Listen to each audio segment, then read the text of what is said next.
আজকে আমি পাঁচমিশালি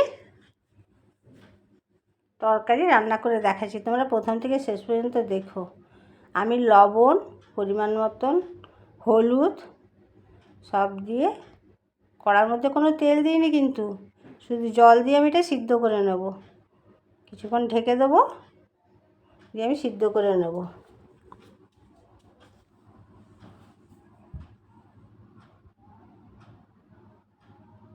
প্রায় এটা আমার সিদ্ধ হয়ে গেছে, প্রত্যেকটা জিনিসই নরম হয়ে গেছে। আমি এটা নামিয়ে নিই।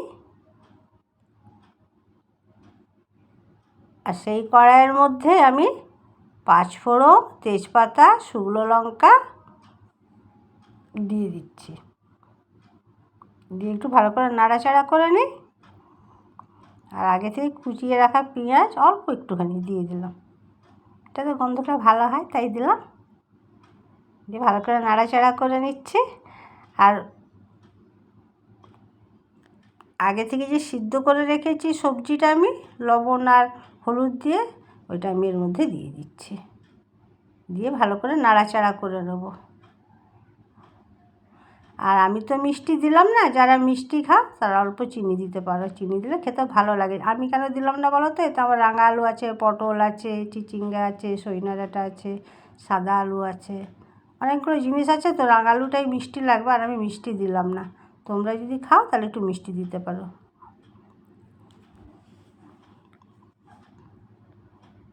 একটু ধনে পাতা দিয়ে আমি নামিয়ে নিচ্ছি। ধনে পাতা দিলেও ভালো, না দিলেও চলবে।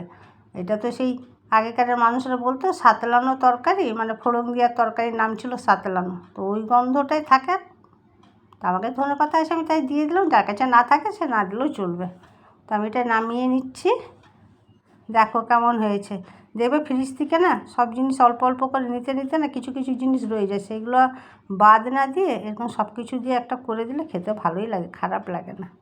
একবার খেয়ে দেখো।